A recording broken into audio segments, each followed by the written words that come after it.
The first image, which we'll get to in a second, I feel like is not only the best image of you available on the internet, but the most honest image I could find. Can't wait to see what this is. There it is.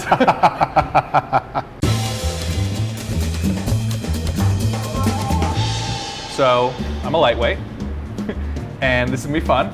So maybe the most candid image that we could find of you, because your job is to be even keeled. Your job is to go back and forth with analysts, or your job is to call the action as you see it. That there is raw emotion there. So when you see that, what do you see?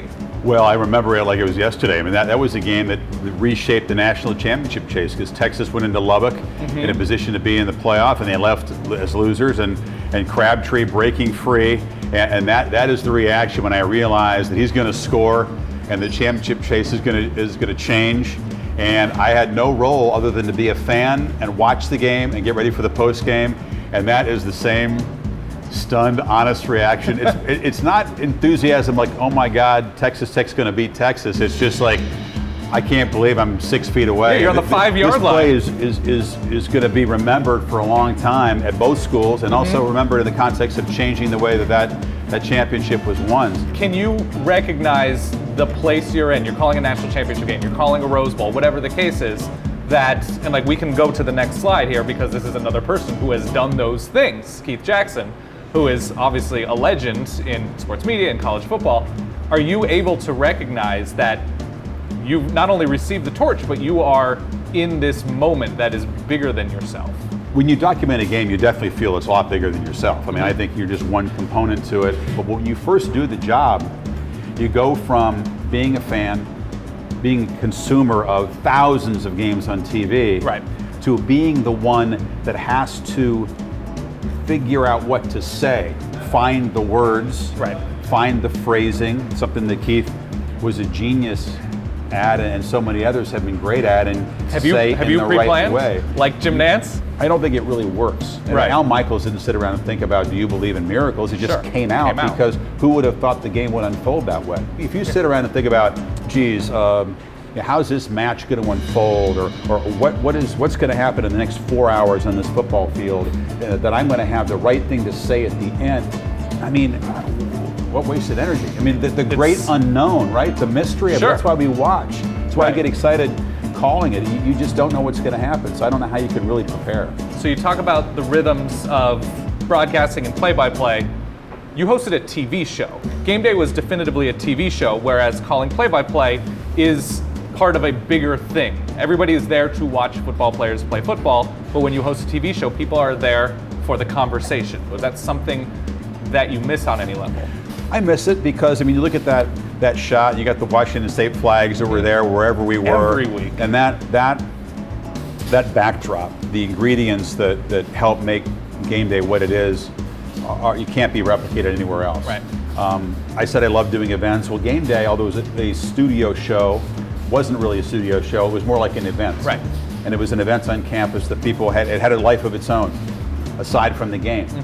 And that was really cool. And the fact that you could get out there and feed off of that energy. That energy, I'll never find that same thing anywhere else. Right. You get addicted to that experience, and it wasn't easy to watch game day last year, I'll be honest with you. I watched bits and pieces of it. It was easier to watch as the season went on, but in the beginning it wasn't, because there was such a strong emotional attachment to it for me, and it was just a hell of a lot of fun, and so I do miss it. There's the Twitter bird. There's the Twitter bird. So now you have this blue bird in your life, as does everybody in sports media and everybody in the world. But Twitter is an interesting experience because now everybody has an opinion, not just about teams, but about broadcasts. Does it ever creep into your mind, if not even unintentionally, how you call a game, knowing that you're going to get feedback? Is there a political aspect to what you do because of the feedback you get? It's a good question. I like to think no. Okay. But I mean, Twitter or any social media platform is just a reflection of people's opinion. Right. The funny thing is, when you look at social media after a game and both fan bases are convinced you were biased against their team, then that tells you you've just been excited for both sides. Yep. When I watch sports I don't cover, I'm the same idiot fan.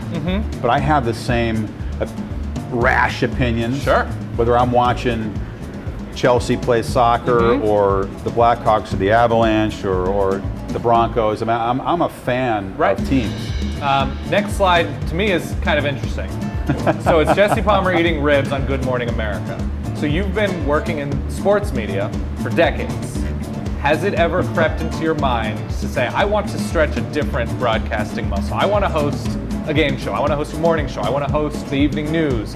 Has that ever crept into your mind as maybe something that's a more regular gig or a new challenge? There are a lot of questions in it. The answers to most are definitely no. Okay, sure. The answers to some are, yeah, that would be fun, or that would be interesting. I think that Jesse can rock the beard, eat the ribs, and I think pull it off really well. Okay. Not everybody can do that. I like wine. I like travel. I love wildlife. I love shooting pictures of animals. And so here's the show. It's drinking wine, looking at bears, and talking about Juan Martín del Potro. Let's go to Africa, drink a lot of nice wine, look at wildlife, shoot some pictures, and stay in a 5-star hotel. That is perfect. There's the show. We're just, cameras are following you around. Here's our final picture. Oh, wow. Is where you are today, is that bouncing around in that gentleman's head in 1990? College football, tennis, having done the World Cup, doing every single sport. Where was your head then? Do the best possible job and enjoy every day. And I think what I try to tell people is that this business is really weird, and I could give you a long answer. This is not a commencement speech, but you know, you can't predict what opportunities are going to be in front of you, what's the right path to take, and you have to just kind of follow your heart. And at that point, you know, I never dreamed I'd have the opportunity to do tennis. I was a tennis fan since I was 12 years old. Even 5 years ago, though, Dan, I wouldn't have thought that, you know, geez, you're going to have the chance. You will call the championship game for a lot of years and playoff games, and you'll get a chance to call 6 of the 8 Grand Slam finals.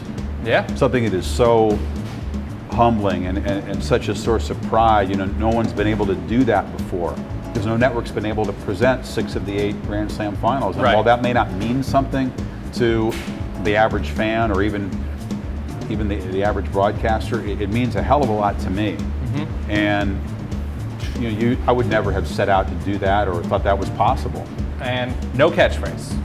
Just to come back around, we're definitely out on the catchphrase. You know, I mean, you could try it out with tennis at first. I think that you throw a few words out there, like you know, I'm not folksy, but I like the term woodshed. So we used to talk about go behind the woodshed, and then you start to realize that that gets some traction, and that people who do understand what that means from their culture like the fact that you've used that, and they can adopt it, and it becomes part of the you know, upset alert is you know, for better or worse, whether you hate that term or whether it's is that you? Yeah, I kind of coined that, and because it just meant that, like, hey, this something could go on, and we're going to put that team on upset alert. It was this little notes column I used to do in sports.